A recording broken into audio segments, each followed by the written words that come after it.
सोयगाव तालुक्यातल्या जरंडी इथल्या आरोग्य केंद्र रात्री बंद करून कर्तव्यात कसूर केल्याप्रकरणी डॉक्टर्ससोबतच कर्मचाऱ्यांना आरोग्य विभागानं नोटीस बजावली। वैद्यकीय अधिकारी डॉक्टर विशाखा डुकरे यांच्यासह इतरांना आरोग्य विभागानं कारणे दाखवा नोटीस बजावून त्यांना 3 दिवसात लेखी खुलासा सादर करण्याचे आदेश तालुका आरोग्य अधिकाऱ्यांनी दिलेत।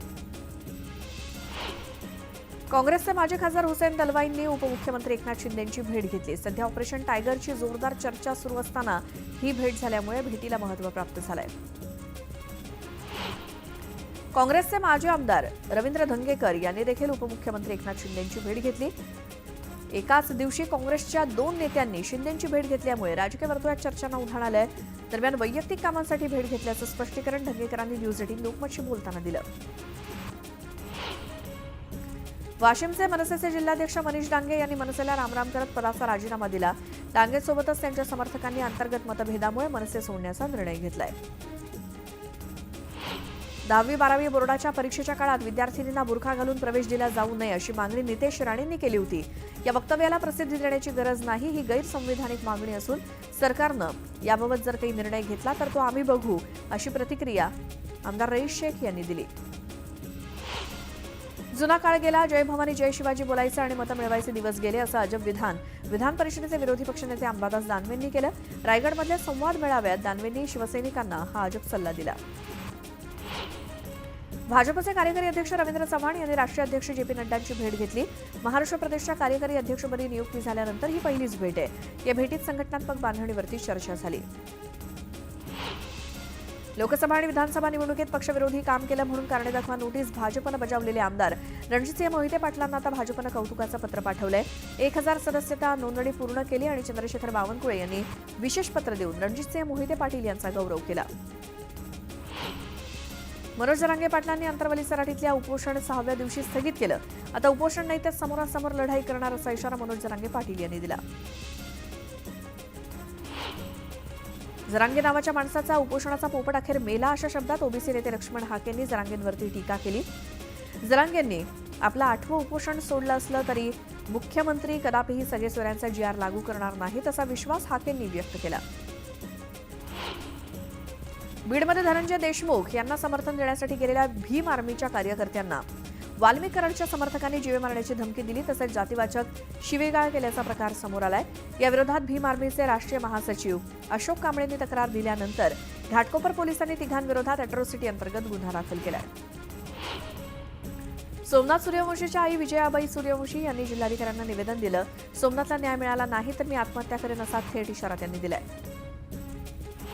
राज्यातील कोणत्याही प्रकारच्या शेतजमिनीवरती नवीन उद्योग सुरू करताना महसूल विभागाची अकृषिक सदनची अट रद्द करण्यात आली आहे। महसूल विभागाच्या या निर्णयामुळे व्यावसायिकांना दिलासा मिळाला आहे। मालवण राजकोटमधील छत्रपती शिवरायांच्या प्रत्यक्ष पुतळ्याची उभारणी 15 फेब्रुवारीपासून सुरू केली जाणार आहे। सध्या राजकोटमध्ये चौथऱ्याचं काम युद्धपातळीवर सुरू आहे। महाराष्ट्र कला संचालनालयानं पुतळ्याच्या क्ले मॉडेलला मंजुरी दिली। साताऱ्यातल्या संग्रहालयात गेल्या 7 महिन्यांपासून असलेली ऐतिहासिक वाघनखं शुक्रवारी म्हणजे आज नागपूरकडे रवाना होत आहेत। ही वाघनखं नागपूरमधल्या मध्यवर्ती संग्रहालयामध्ये 8 महिन्यांसाठी ठेवण्यात येणार आहेत। सरकारी आरोग्य संस्थांना महिन्यातनं किमान 2 वेळा तरी अचानक भेटी द्या, अशा सूचना आरोग्यमंत्री प्रकाश आंबेडकर यांनी आरोग्य विभागाच्या वरिष्ठांना दिल्या। उपमुख्यमंत्री एकनाथ शिंदे यांच्या अध्यक्षतेखाली झालेल्या मुंबई शहर जिल्हा नियोजन समितीच्या बैठकीत 690 कोटी रुपयांचा प्रारूप आराखड्याला मान्यता देण्यात आली। यामध्ये मुंबईतील 11 सरकारी रुग्णालयातील औषधोपचार, यंत्रसामग्री, वॉर्डचं आधुनिकीकरण, मैदानाचं सुशोभीकरण इत्यादींचा समावेश आहे। एसटी महामंडळानं शुक्रवारी मध्यरात्रीपासून 14.95% भाडेवाढीचा निर्णय घेत प्रवास महाग केलाय। आता 1 फेब्रुवारीपासून एसटीच्या आवडेल तिथे कुठेही प्रवास या योजनेच्या पासच्या दरात 55 ते 66% वाढ करण्याचा निर्णय घेतलाय। उत्तर महाराष्ट्रात गारपीट आणि हलक्या पावसाची शक्यता वर्तवण्यात आली आहे। पश्चिमेकडून येणाऱ्या अरबी समुद्राकडून थंड वाऱ्यांमुळे 3 फेब्रुवारी दरम्यान पावसाचा अंदाज वर्तवण्यात आलाय। सध्या राज्यातील तापमानात चढ उतार जाणवत असून थंडी संपली असून महाराष्ट्र तापणार आहे। महिना अखेरपासून राज्यामध्ये तापमान वाढण्याचा अंदाज वर्तवण्यात आलाय।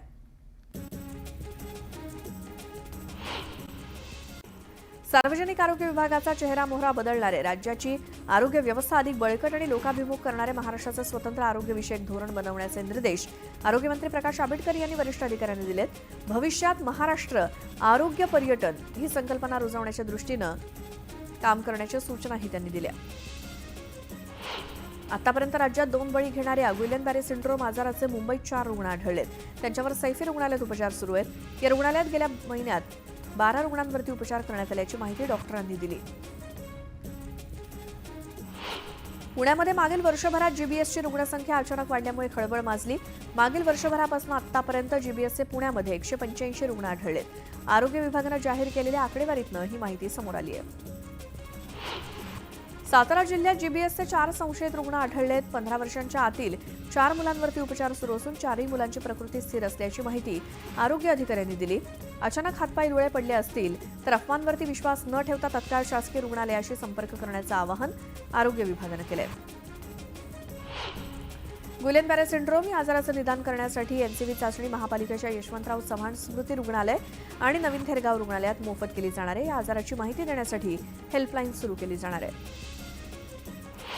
आरोग्य विभागानं जीबीएस रुग्णांची वाढती संख्या, उपचार आणि औषधांची उपलब्धता याबाबत मार्गदर्शक सूचना जारी केल्या आहेत. सर्व जिल्ह्यांना या मार्गदर्शक सूचनांचं पालन करण्याचे निर्देश देण्यात आले आहेत. ठाणे महापालिकेच्या कळवा येथील छत्रपती शिवाजी महाराज रुग्णालयाच्या नूतनीकरणाचं काम हाती घेतलं जाणार आहे. एकाच वेळी नूतनीकरणाचं काम करणं शक्य नसल्यामुळे पालिका टप्प्याटप्प्यानं काम करणार आहे.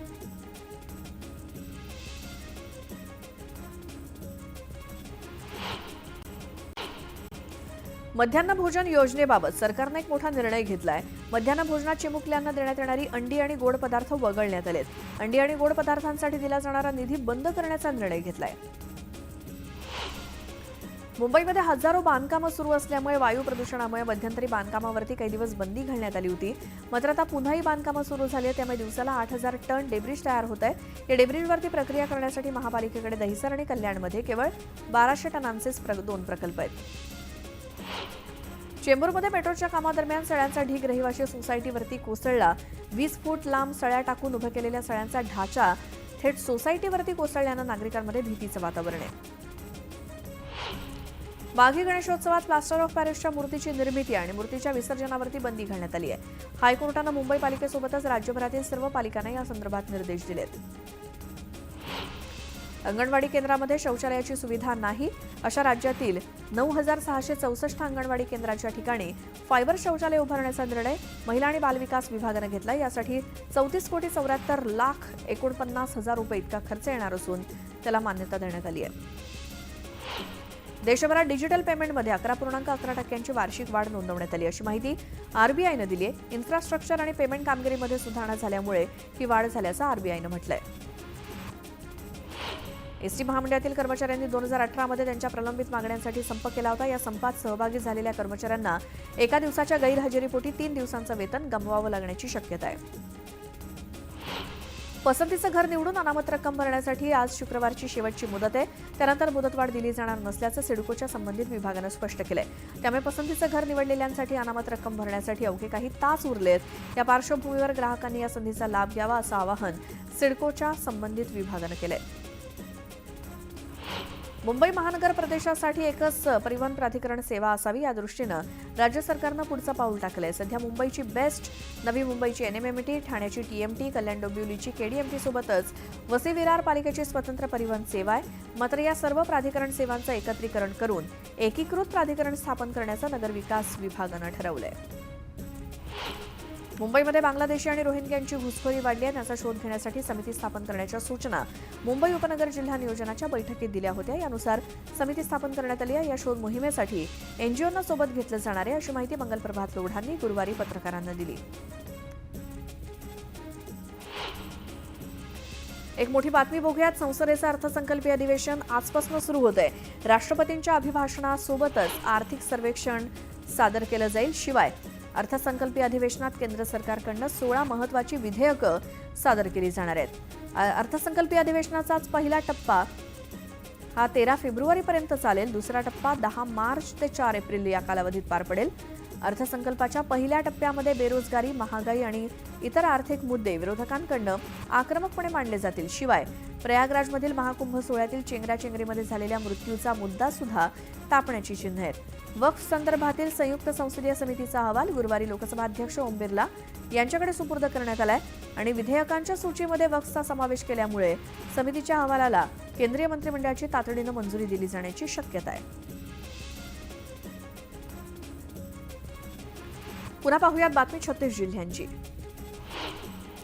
राज्याच्या तिजोरीमध्ये नाशिक प्रादेशिक परिवहन विभागानं गेल्या वर्षात 440 कोटी 2,55,000 महसूल जमा केलाय. सर्वाधिक महसूल मोटार वाहन कर रूपात आलाय. जे रुग्णालयात आता नेत्र रुग्णांची स्पर्शविरहित तपासणी होणार आहे. त्यामुळे आता ग्लुकोमाचं निदान आणि उपचार वेळेत होण्यासोबतच ते स्पर्शविरहित होण्यास मदत होणार आहे.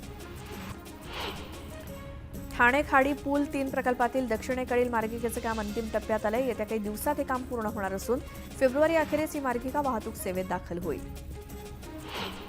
मुलुंडमधल्या मिठागराची 58 एकर जागा धारावी पुनर्विकास प्रकल्पासाठी देण्यात आली असून आता इथल्या आणखी 56 एकर जागा जून 2025 पर्यंत धारावी पुनर्विकासासाठी दिली जाणार आहे. त्यामुळे धारावीतील अपात्र रहिवाशांचं धारावी बाहेर पुनर्वसन करण्यात येणार आहे. कल्याण शिळफाटा रस्त्यावरील निळजे रेल्वे उड्डाणपुलाचं काम 5 फेब्रुवारी ते 10 फेब्रुवारी या 5 दिवसांच्या कालावधीत केलं जाणार आहे. या कालावधीत शिळफाटा रस्त्यावरती पलावा जंक्शनकडे येणारी सर्व प्रकारची वाहतूक बंद ठेवली जाणार आहे. टेमघर इथल्या पाणीपुरवठा केंद्राला वीज पुरवठा करणाऱ्या यंत्रणेत बिघाड झाल्यामुळे तिथे 4च पंप सुरू आहेत. त्यामुळे ठाणे शहराला 50 दशलक्ष लिटर इतका कमी पाणी पुरवठा होतोय. परिणामी ठाण्यामध्ये काही भागात कमी दाबानं पाणी पुरवठा होतोय. ठाणे महापालिकेनं अर्थसंकल्पात विविध विभागांना ठरवून दिलेल्या उद्दिष्टातनं एकूण 2062 कोटींचा कर मिळणं अपेक्षित असून त्यापैकी 1138 कोटी रुपयांचा कर पालिकेच्या तिजोरीत आतापर्यंत जमा झालाय. त्यामुळे पुढील 2 महिन्यात उर्वरित 924 कोटी रुपयांची कराची वसुली करण्याचं आव्हान पालिका प्रशासनासमोर आहे. महाराष्ट्रात रस्ते अपघातांची संख्या 2023च्या तुलनेत 2024मध्ये वाढली आहे. एकाच वर्षात अपघातात मृत्यू झालेल्यांची संख्या 15,000हून अधिक असून रोज 42 अपघाती मृत्यू होत आहेत. तर समृद्धी महामार्गावरील अपघातांची संख्या 4% घटली अशी माहिती महामार्ग पोलिसांच्या आकडेवारीतून समोर आली आहे. मुंबईतल्या रखडलेल्या इमारतींचा पुनर्विकास मार्गी लावण्यासाठी म्हाडाचं लवकरच नवीन धोरण येणार आहे. म्हाडाची एनओसी मिळूनही गृहनिर्माण प्रकल्पाचं बांधकाम रखडवणाऱ्या मालकांना दिलेली एनओसी रद्द करण्याचा महत्त्वाचा निर्णय शहर जिल्हा नियोजन समितीच्या बैठकीत घेण्यात आला. गेल्या वर्षभरात दररोज सरासरी 11 रेल्वेंवरती दगड फेकल्याच्या घटना घडल्या आहेत. अशा एकूण 3,901 घटनांची नोंद झाली आहे. या घटनांमध्ये आतापर्यंत 1,140 जणांना अटक झाली असून त्यांच्यावरती कारवाई केल्याचं अधिकाऱ्यांनी सांगितलं. भारतीय रेल्वेनं दररोज लाखो लोक प्रवास करत असतात. रेल्वेच्या एसी डब्यात प्रवास करताना बेडशीट, टॉवेल, उशी मोफत वापरण्यासाठी दिली जाते. पण काही प्रवासी रेल्वेच्या या सुविधेचा गैरवापर करतात. वर्षभरात 3 लाख टॉवेल्स, 18,000 बेडशीट चोरीला गेल्यामुळे रेल्वेला खूप मोठा फटका बसतोय. उपमुख्यमंत्री एकनाथ शिंदे यांच्या 61व्या वाढदिवसानिमित्तानं युवा सेनेतर्फे 9 फेब्रुवारी रोजी राज्यभरात कॉमन मॅन दिन साजरा केला जाणार आहे. या माध्यमातून राज्यातील 36 जिल्ह्यांतील प्रत्येकी 61 सर्वसामान्य नागरिकांचा सन्मान युवा सेनेतर्फे केला जाणार असल्याची माहिती युवा सेना कार्याध्यक्ष पूर्वेश सरनाईक यांनी दिली. सोन्यानं सध्या भाव खाल्ला असून पहिल्यांदाच सर्वकालीन उच्चांक गाठत 81,000 रुपयांचा टप्पा पार केलाय. इंडिया बुलियन अँड ज्वेलर्स असोसिएशननुसार 24 कॅरेट सोन्याचा म्हणजेच 10 ग्रॅमची किंमत 81,006 रुपये झाली आहे. महाकुंभ मेळ्याला जाण्यासाठी अकासा एअरनं थेट पुण्यातून प्रयागराजपर्यंत विमानसेवा सुरू केली आहे.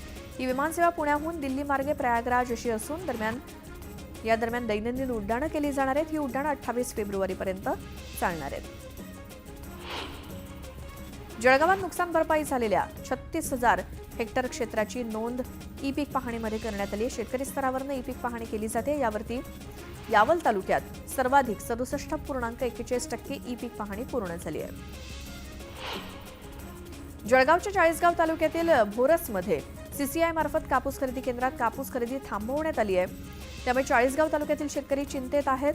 4,000 क्विंटल कापूस मोजण्याचं शिल्लक असून त्यामुळे कापूस ठेवायला जागा नसल्यामुळे तात्पुरतं बंद करण्यात आलंय. छत्तीसगडच्या सीमेलगत असलेल्या नेलगुंडा इथे पोलिसांनी घनदाट जंगलामध्ये एका दिवसात पोलीस स्टेशन सुरू केलं. तब्बल 1500 पोलिसांनी एका दिवसात गडचिरोलीपासून 200 किलोमीटर अंतरावरती असलेल्या नेलगुंडामध्ये जाऊन पोलीस ठाणं सुरू केलं. त्यामुळे माओवाद्यांच्या सेफ झोनला पोलिसांचा सुरुंग बसणार आहे. पोलीस स्टेशनमुळे 5 किलोमीटरचा परिसर माओवाद मुक्त होण्यास मदत होणार आहे. डॉक्टर बाबासाहेब आंबेडकर मराठवाडा विद्यापीठाच्या व्यवस्थापन परिषदेवरती राज्यपाल नियुक्ती सदस्यानं केवळ 2 नव्हे तर आतापर्यंत एकूण 6 जणांसोबत गैरवर्तन केल्याची तक्रार राज्यपालांकडे करण्यात आली. डॉक्टर सानप यांच्यावर कारवाई केली जाण्याची मागणी केली जाते. सांगली जिल्हा अंमली पदार्थ मुक्त करण्याचं प्रशासनानं टार्गेट ठेवलं होतं. त्यानुसार केमिकल कंपन्या बंद कारखान्यांच्या तपासणीचे आदेश जिल्हाधिकाऱ्यांनी दिलेत. महाराष्ट्राला महत्त्वाचं समजलं जाणाऱ्या विसापूर किल्ल्याची दुरवस्था झाली आहे. किल्ल्यावरील विस्तीर्ण पठारावरील गुहा, पाण्याच्या टाक्या आणि पडलेल्या तोफांची पडझड झाली आहे. त्यामुळे या किल्ल्याची डागडुजी करण्यात यावी अशी मागणी केली जाते. वारंवार नोटिसा बजावून देखील ठाणे जिल्ह्यामध्ये बेकायदा शाळांचा सपाटा सुरूच आहे. एकट्या ठाणे शहरामध्ये तब्बल 81 अनधिकृत शाळा असल्याचं धक्कादायक वास्तव समोर येताच सरकार खडबडून जागं झालंय. जिल्ह्यातील सर्व बेकायदा शाळांना परीक्षेनंतर कायमचं टाळं ठोका असे आदेश पालकमंत्र्यांनी दिलेत. मुंबई पुणे द्रुतगती महामार्गावरती 2024 मध्ये अपघातात 19% वाढ झाली असून मृत्यूचं प्रमाण 26% वाढलंय. मृत्यू संख्या 2023 मधील 65 वरून 2024 मध्ये 82 पर्यंत गेली आहे. तर दुसरीकडे मुंबई नागपूर समृद्धी द्रुतगती मार्गावरती अपघातामध्ये 4% घट झाली आहे. पुणे महानगरपालिकेचा थकवलेल्या मिळकतींवरती महापालिका प्रशासनाकडून आता जप्तीची कारवाई सुरू करण्यात येणार आहे. अंदाजपत्रकातील उद्दिष्ट गाठण्यासाठी आता दररोज किमान 10 कोटी रुपयांपर्यंतचा मिळकत कर वसूल करण्याच्या सूचना अधिकाऱ्यांना देण्यात आल्या आहेत. छत्रपती संभाजीनगरात जीबीएसनं शिरकाव केलाय. घाटी रुग्णालयात आणखी एका जीबीएस बाधिताची नोंद झाली. तर जिल्ह्यामध्ये आतापर्यंत 5 जणांना जीबीएसची बाधा झाली आहे.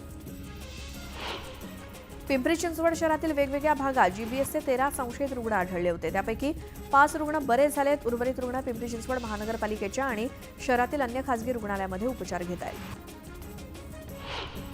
पुरी अहमदाबाद एक्सप्रेसमध्ये बेवारस बॅगमध्ये 10 किलोचा गांजा सापडला होता. आता पुन्हा 7 किलो गांजा सापडला. एकाच गाडीत दुसऱ्यांदा गांजा सापडल्यामुळे खळबळ माजली आहे.